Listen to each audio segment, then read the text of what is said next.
মাধ্যমিক online guide চ্যানেলে তোমাদের সকলকে স্বাগতম। আজকে আমরা ভৌতবিজ্ঞানের একটি ভিডিও নিয়ে চলে এসেছি। আমরা যে শুরু করেছিলাম যে এবিটি এর টেস্ট পেপার, তার যে সলিউশন সেটা এখনও জারি রয়েছে। আজ আমরা করতে চলেছি এবিটি এর টেস্ট পেপারে যতগুলো সেট করেছি সব থেকে গুরুত্বপূর্ণ সেট এখনও পর্যন্ত। এর আগে তোমরা দেখেছো আমি লাইভে সমাধান করে দিয়েছি। এবার আবার কিছু ভিডিও রয়েছে যেগুলো আমরা রেকর্ডেড তোমাদের দিচ্ছি। আজ আমরা করব সেট নাম্বার 12, পেজ নাম্বার 314, গোটা টেস্ট পেপারের মধ্যে সবথেকে গুরুত্বপূর্ণ সেট। তাই কোনোরকম আমরা সময় নষ্ট করছি না, সরাসরি আমরা প্রশ্নোত্তর পর্বে চলে যাচ্ছি। তোমরা অবশ্যই শেষ পর্যন্ত দেখো, ভিডিওটা অত্যন্ত গুরুত্বপূর্ণ হতে চলেছে, কোনোরকমভাবে কিন্তু মিস করবে না। তাহলে সরাসরি আমরা এমসিকিউতে চলে যাচ্ছি। তাহলে এমসিকিউ এর প্রথম প্রশ্নটি দেখো, গ্রিনহাউস এফেক্টের জন্য কোন রশ্মি দায়ী? অবলোহিত, অতিবেগুনি, এক্স রশ্মি, গামা রশ্মি। তাহলে যে ইনফ্রারেড বা অবলোহিত রশ্মি যেটা আসে শোষণ করে, আমাদের শোষণ করে তাপ শক্তি শোষণ করছে, ওটাই কিন্তু অ্যাকচুয়ালি তাপ সৃষ্টির জন্য দায়ী। তাহলে তারপরে কি করছে, তাপ আমরা ছেড়ে দিচ্ছে বিভিন্ন যে গ্রিনহাউস গ্যাসগুলো রয়েছে, কিন্তু পুরোটা ছাড়তে পারছে না, কিছুটা থেকে যাচ্ছে। কি রশ্মি? অবলোহিত রশ্মি। 2 নম্বর দেখো, পিভি সমান 8টি সমীকরণে পিভি এর এসআই পদ্ধতিতে একক কি? এখানে পিভি সমান 8টি না বলে পিভি সমান এনআরটি দিলে ভালো হতো। তাহলে পিভির একক কি হবে সেটা দেখে নাও। তাহলে পিভি সমান কি আমরা জানি, চাপ ইন্টু আয়তন। তাহলে চাপ মানে কি? বল বাই এরিয়া, ইন্টু আয়তন মানে কি? Area into length. তাহলে এরিয়া কেটে গেলে ফোর্স বা বল ইন্টু কোনো কিছুর ডিসপ্লেসমেন্ট বা লেন্থ প্রকাশ করছে। তাহলে এটা কি প্রকাশ করে? কার্যকে প্রকাশ করে। আর কার্যের একক হলো এসআই একক, জুল। তাহলে এখানে অপশন বি হবে সঠিক উত্তর, পিভি এর একক জুল। এরপরে 3-এরটা দেখো, কোনো গ্যাসের বাষ্প ঘনত্ব 14, তাহলে গ্যাসটি কি হবে? এটাও দেখো, আমরা কি জানি, এম সমান 2D, ডি এখানে বাষ্প ঘনত্ব, তাহলে 28। কার আণবিক ভর 28, এখানে একটা যোগ আছে দেখো C2H4, তাহলে এর 24 + 4, এর কিন্তু 28 হচ্ছে। তাহলে সঠিক উত্তর অপশন সি, C2H4। এরপরে 4-এরটা দেখো, নিম্নলিখিত কোনটির উপর ধাতুর তাপ পরিবর্তনাঙ্ক নির্ভর করে না? প্রস্তুচ্ছেদের ক্ষেত্রফল, বেদ, সময়, 3-এর উপরই কিন্তু নির্ভর করে। তাহলে এখানে যেটা গড় তাপমাত্রা দিয়েছে সেটা গড় তাপমাত্রা হবে না। এরপরে 5-এরটা, কাচের স্ল্যাবে আপতিত রশ্মি ও নির্গত রশ্মির মধ্যবর্তী কোণ কত? আমরা কি জানি, কাচের স্ল্যাবে কোন রকম কৌণিক বিচ্যুতি ঘটে না, যা ঘটে সেটা পার্শ্ব সরণ। তাহলে মধ্যবর্তী কোণ কত হবে? 0 ডিগ্রি। 6 থেকে প্রশ্ন দেখো, গাড়ির হেডলাইটে ব্যবহৃত হয় অবতল দর্পণ, বা আরো ভালো করে যদি বলো অধিবৃত্তাকার দর্পণ। এখানে অধিবৃত্তাকার নেই, তাহলে অবতল দেওয়া যাবে। 7-এরটা দেখো, আর রোধের একটি তারকে সমান 3 ভাগে ভাগ করে টুকরো 3টিকে সমান্তরাল সমবায়ে যুক্ত করেছি। তাহলে অঙ্কটা দেখো, একটা ভালো অঙ্ক। তাহলে আর রোধের একটা তার রয়েছিল, তাহলে এর টোটাল রোধ কত ছিল? আর সমান 3 ভাগে ভাগ করেছি, তাহলে প্রত্যেকটা কত হয়ে যাবে? R/3 করে হবে। এবার এই 3টে রোধকে কিন্তু আমি তখন সমান্তরালে অ্যাড করেছি, প্রত্যেকটাই R/3 করে। 3টে R/3 মানে 1/3, তাহলে R/9। একদম সঠিক করালাম, R/9। সঠিক উত্তর অপশন ডি। 8-এরটা দেখো, সবচেয়ে বেশি বিদ্যুৎ সাশ্রয় করে কোন ল্যাম্প? LED lamp. এরপরে কোন তেজস্ক্রিয় পরমাণুর নিউক্লিয়াস থেকে গামা রশ্মি নির্গত হলে নিউক্লিয়াসটির ভর সংখ্যা কি হয়? কোন রকম কিন্তু পরিবর্তন ঘটে না, তাহলে একই থেকে যায়। অপশন সি সঠিক উত্তর। 10-এরটা দেখো, পর্যায় সারণীর কোন তরল মৌলটি তেজস্ক্রিয়? প্রথম উত্তরে আমরা পেয়ে গেছি ফ্রান্সিয়াম। ফ্রান্সিয়াম কিন্তু নর্মাল যে রুম টেম্পারেচার সেখানে কিন্তু তরল অবস্থায় থাকে, 27 ডিগ্রি সেলসিয়াসে কিন্তু এটা তরল হয়ে যায় এবং সেটা তেজস্ক্রিয়। সঠিক উত্তর ফ্রান্সিয়াম।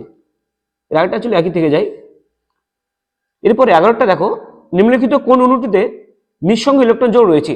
তাহলে এখানে অ্যামোনিয়ার গঠন চিত্রটা দেখো, নাইট্রোজেনের 5টা থাকে,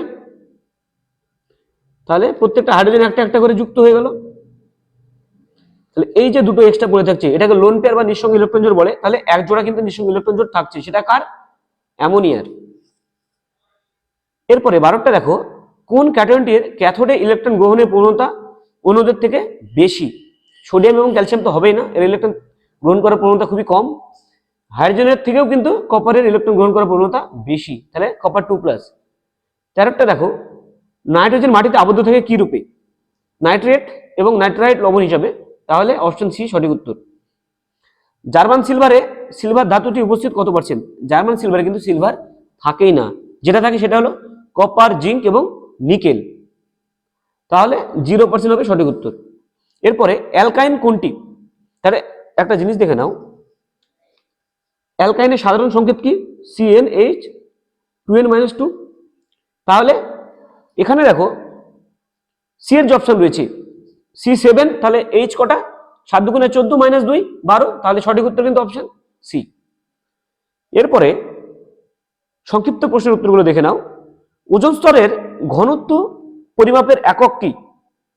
ডবসন ইউনিট বা ডিইউ। এরপরে বলেছে ল্যাপস রেট কি? অ্যাকচুয়ালি ল্যাপস রেট মানে যে বায়ুমণ্ডল রয়েছে সেটার উচ্চতা বৃদ্ধির সাথে সাথে যে উষ্ণতা পরিবর্তনের যে হার, সেটাকে কিন্তু অ্যাকচুয়ালি ল্যাপস রেট বলা হয়। যেমন যে প্রথম স্তর রয়েছে ট্রপোস্ফিয়ার, ট্রপোস্ফিয়ারে কিন্তু 1 কিলোমিটার উঁচু যখন তুমি যাবে, প্রতি কিলোমিটার উচ্চতা বাড়ার সঙ্গে সঙ্গে 6.5 ডিগ্রি সেলসিয়াস করে উষ্ণতা কমে যায়। অথবাতে রয়েছে দেখো কার্বনবিহীন জ্বালানি কি? তরল হাইড্রোজেন, লিকুইড হাইড্রোজেন বলতে পারো, রকেটে জ্বালানি হিসেবে ব্যবহার করা হয়। এরপরে তিনেরটা, শুষ্ক বায়ু আর্দ্র বায়ুর তুলনায় ভারী, একদম সঠিক, কারণ শুষ্ক বায়ুতে জলীয় বাষ্প কম। নর্মাল বায়ুর তোমার যে আণবিক ভর, গড় আণবিক ভর প্রায় 29-এর কাছাকাছি, কিন্তু জলের আণবিক ভর কত? 18। তাহলে যখনই জল বেশি হয়ে যাবে তাহলে সেটা হালকা হয়ে যাবে, তাই জলীয় বাষ্প যদি বেশি থাকে সেই বায়ু কিন্তু হালকা হয়, ওই জন্য শুষ্ক বায়ু বেশি ভারী, একদম সঠিক উত্তর এটা। তারপরে 4 গ্রাম হাইড্রোজেনের জন্য আদর্শ গ্যাস সমীকরণ কি হবে? আমরা কি জানি পিভি সমান nRT, তাহলে 4 গ্রাম হাইড্রোজেন মানে 2 মোল, তাহলে পিভি সমান 2RT। 5এরটা দেখো, কোন কঠিন পদার্থের ক্ষেত্র প্রসারণ গুণাঙ্ক ও আয়তন প্রসারণ গুণাঙ্কের অনুপাত কত? আমরা কি জেনেছিলাম? দৈর্ঘ্য প্রসারণ গুণাঙ্ক ইজ টু ক্ষেত্র প্রসারণ গুণাঙ্ক ইজ টু আয়তন প্রসারণ গুণাঙ্ক 1:2:3, তাহলে এটা কত হবে? 2:3। এরপরে দেখো অথবাতে রয়েছে গ্যাসের শুধুমাত্র প্রকৃত প্রসারণ গুণাঙ্ক আছে, সঠিক নয়, এটা মিথ্যা। কারণ যখনই কোনো প্রবাহের কথা আসবে যার কোনো নির্দিষ্ট মানে আকৃতি নেই, আকার নেই, সঠিক, যেমন কঠিনের একটা নির্দিষ্ট আকৃতি আছে, যার নির্দিষ্ট আকার আকৃতি নেই তার কিন্তু প্রকৃত প্রসারণ গুণাঙ্কের সাথে সাথে আপাত প্রসারণ গুণাঙ্ক চলে আসবে, তাহলে এটা মিথ্যা। 6টা, পাতলা লেন্সের আলোক কেন্দ্র লেন্সের বাইরে থাকতে পারে কি? হ্যাঁ, থাকতে পারে। যখন তোমার উত্তল অবতল বা অবতল উত্তল যে লেন্সগুলো রয়েছে তাদের যে যদি একটা বিশেষ গঠন থাকে, তাদের কিন্তু যে আলোক কেন্দ্র রয়েছে সেটা কিন্তু লেন্সের বাইরেও থাকতে পারে। 7এরটা দেখো, প্রিজমের মধ্য দিয়ে সাদা আলোর প্রতিসরণের ক্ষেত্রে লাল আলোর প্রতিসরাঙ্ক μr এবং বেগুনি আলোর প্রতিসরাঙ্ক μv হলে কোনটার মান বেশি? অবশ্যই বেগুনি বর্ণের জন্য কিন্তু প্রতিসরাঙ্ক বেশি হবে, ওই জন্য বেগুনি বর্ণের আলো বেশি বিচ্যুতি ঘটায়। 8এরটা, উষ্ণতা পরিবর্তনে রোদের বিশেষ পরিবর্তন হয় না এমন একটি সংকর ধাতুর নাম লেখো। ম্যাঙ্গানিন এরকম একটা ধাতু, ম্যাঙ্গানিন কি কি দ্বারা তৈরি? কপার, ম্যাঙ্গানিজ এবং নিকেল দ্বারা তৈরি এমন একটি সংকর ধাতু, উষ্ণতা পরিবর্তনে কিন্তু রোদের বিশেষ পরিবর্তন ঘটায় না। 9এরটা, লেন্জের সূত্র কোন নীতিকে সমর্থন করে? শক্তির যে সংরক্ষণ সূত্র বা শক্তির নিত্যতার সূত্রকে মেনে চলে। এরপরে 10এরটা, 4টে হাইড্রোজেন রয়েছে, প্রোটিয়াম হিলিয়াম তৈরি করেছে, একটা ড্যাশ রয়েছে প্লাস শক্তি, তাহলে এটা কিন্তু নিউক্লিয় সংযোজন বিক্রিয়া, এখানে কি তৈরি করে? দুটো পজিট্রন তৈরি করে, তাহলে দুটো পজিট্রন। বেকারেল কিসের একক? বেকারেল তেজস্ক্রিয়তা মাপার এসআই একক। এরপরে স্তম্ভ মেলানো আছে, দেখো পিতলে আছে কিন্তু কাঁসাতে নেই, কি? জিঙ্ক, তাহলে প্রথমেরটা হবে অপশন ডি, জিঙ্ক। আর কাঁসাতে কি থাকে? টিন থাকে কপারের সাথে, আর পিতলে কপারের সঙ্গে জিঙ্ক থাকে। চ্যালকোজেন মৌল কোনটা? Sulphur, option C. থার্মিট মিশ্রণে কি লাগে? থার্মিট মিশ্রণটা অ্যাকচুয়ালি কি? তাহলে যে লোহার যে অক্সাইড রয়েছে তার সাথে অ্যালুমিনিয়াম চূর্ণ মেশাতে হয়, তাহলে এখানে সঠিক উত্তর অপশন এ, অ্যালুমিনিয়াম। এরপরে সর্বোচ্চ আয়নন শক্তি কার? B, helium. হিলিয়ামকে কিন্তু আয়নিত করা খুবই কঠিন। প্রথমত সমস্ত রকম যে নোবেল গ্যাস রয়েছে তাদের আয়নীয় করা খুবই কঠিন, আয়নিত করা, তার মধ্যে হিলিয়ামের কিন্তু সব থেকে বেশি আয়নন বিভব। এরপরে 12টা দেখো, এমন একটি যৌগের উদাহরণ দাও যেখানে অষ্টক সূত্র লঙ্ঘিত হয়েছে।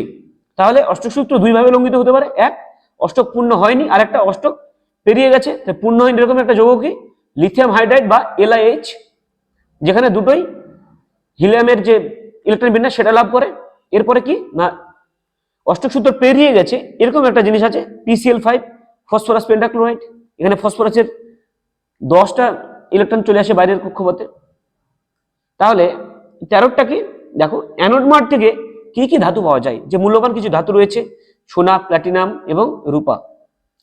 ধাতু এবং তড়িৎ বিশ্লেষ্য পদার্থের মধ্য দিয়ে তড়িৎ প্রবাহের একটি পার্থক্য। ধাতুতে কি যে তড়িৎ পরিবহন হয় সেটা করে কে মুক্ত ইলেকট্রন, এবং তড়িৎ বিশ্লেষ্য পদার্থের মধ্যে যে ক্যাটায়ন এবং অ্যানায়ন থাকে সেগুলো কিন্তু তড়িৎ পরিবহন করে। এটা মেইন পার্থক্য। ধাতুতে মুক্ত ইলেকট্রন পরিবহন কি বলে তড়িৎ পরিবহন করে, এবং তড়িৎ বিশ্লেষ্য পদার্থের মধ্যে যে ক্যাটায়ন এবং অ্যানায়ন রয়েছে সেগুলো তড়িৎ পরিবহন করে। 14টা দেখো কপার তড়িৎদ্বারের সাহায্যে কপার সালফেটের জলীয় দ্রবণের তড়িৎ বিশ্লেষণে কোন তড়িৎদ্বারটি ক্রমশ হয়ে যেতে থাকে। তাহলে অ্যানোডটা কিন্তু ক্রমশ হয়ে যায় এবং এসে জমা হয় কোথায়, অ্যানোড থেকে হয়ে গিয়ে সেটা যে তোমার যে লবণটা রয়েছে বা যেটা তড়িৎ বিশ্লেষক পদার্থ রয়েছে সেখানে আসে, এবং তড়িৎ বিশ্লেষক পদার্থের যে লবণটা আছে সেখান থেকে যে ক্যাটায়নটা সেটা গিয়ে ক্যাথোডে জমা হয়। নেসলার বিকারক কি, তাহলে অ্যাকচুয়ালি নেসলার বিকারকটা কি, যে ক্ষারীয় অর্থাৎ KOH যুক্ত যে K2HI4 বা পটাশিয়াম মার্কিউরি আয়োডাইড যেটা রয়েছে এর স্বচ্ছ জলীয় দ্রবণ, তাই কিন্তু বলা হচ্ছে নেসলার বিকারক। আমি যদি অ্যামোনিয়ার সাথে বিক্রিয়া ঘটাই বাদামি বর্ণ ধারণ করে, এবার বেশি পরিমাণে যদি আমি অ্যামোনিয়া দিই তখন কিন্তু সেটা বাদামি অধক্ষেপ পড়ে যায়। 16টা কি লেড অ্যাসিটেটের সাহায্যে কোন গ্যাস শনাক্ত করা যায়। তাহলে লেড অ্যাসিডের সঙ্গে আমি যদি H2S গ্যাস বা হাইড্রোজেন সালফাইড গ্যাস দিই তবে যে PbS লেড সালফাইডের একটা কালো অধক্ষেপ পড়ে যায়। এরপরে অথবাটা দেখো চোখের কর্নিয়া সংরক্ষণে কোন গ্যাস ব্যবহার করা হয়, লিকুইড নাইট্রোজেন গ্যাস ব্যবহার করা হয়। 17টা 2 কার্বন পরমাণুযুক্ত অ্যালকিনের গঠন সংকেত লেখো। তাহলে দেখাচ্ছি অ্যালকিন মানে কি CnH2n, তাহলে কত কার্বন 2 কার্বন, C2 হলে H4 হবে। এবার গঠন সংকেত লিখতে যদি বলে অ্যালকিন মানে double bond CC double bond, বাকি দুটো করে হাইড্রোজেন C2H4, এর নাম ইথিন বা ইথিলিন। এরপরে দেখো কোন পলিমারটি ননস্টিক বাসনপত্র তৈরি করতে ব্যবহার করা হয়, পলিটেট্রাফ্লুরোইথিলিন বা টেফলন বা PTFE বলা হচ্ছে শর্টে, পলিটেট্রাফ্লুরোইথিলিন টেফলন, একদম মনে রাখবে টেফলন। এরপরে অথবাতে রয়েছে দেখো একটা ইউপ্যাক নাম চেয়েছে CH2CH CH2OH, তাহলে প্রথমত OH আছে মানে অ্যালকোহল, লাস্টে অল আসছে, একটা কিন্তু ডবল বন্ড রয়েছে সেটা কত নম্বর কার্বনে, 2 নম্বর কার্বনের সঙ্গে 3 নম্বর কার্বনে, তাহলে এর নাম কি হবে, টোটাল কার্বন 3টে, তাহলে প্রোপ, যে ডবল বন্ড রয়েছে সেটা 2 নম্বর কার্বনে, তাহলে প্রোপ 2 ইন, অ্যালকোহল গ্রুপটা কার সঙ্গে যুক্ত রয়েছে 1 নম্বর কার্বনে, তাহলে প্রোপ 2 ইন 1 অল, এর ইউপ্যাক নাম। ভিডিওটা কেমন লাগলো অবশ্যই জানিও।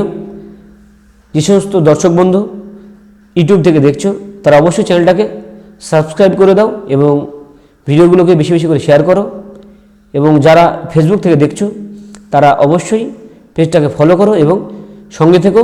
যারা সামনে মাধ্যমিক পরীক্ষা প্রচণ্ডভাবে তোমরা উপকৃত হবে। আমরা যে সাজেশনগুলো দিচ্ছি, যে সলিউশনগুলো করাচ্ছি প্রত্যেকটা অতি গুরুত্বপূর্ণ, তাই কোনোভাবেই একদম মিস করো না।